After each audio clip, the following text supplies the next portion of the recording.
How to replace a pressure transducer on an electric or diesel fire pump controller with ViZiTouch V2 operator interface. Note: the procedure in this video will be performed on an electric fire pump controller. This procedure also applies to diesel fire pump controllers. Power down the fire pump controller and ensure water pressure is relieved from the system.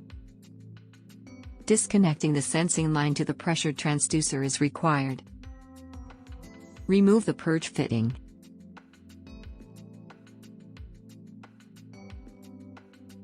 Remove the protective cover by removing the top and two bottom screws.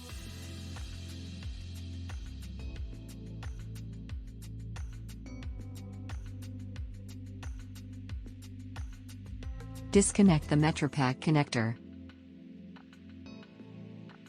Remove the pressure transducer.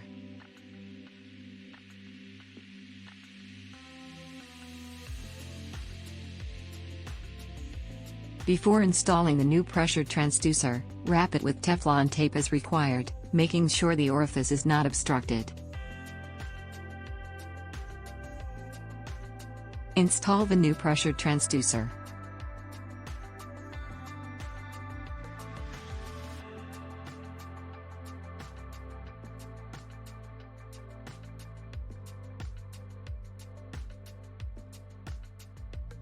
Connect metripak connector.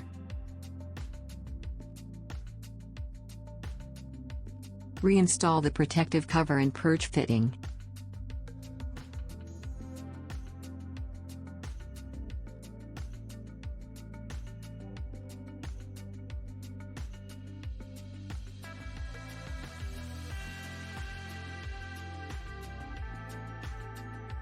Contact Tornatech if any assistance is needed.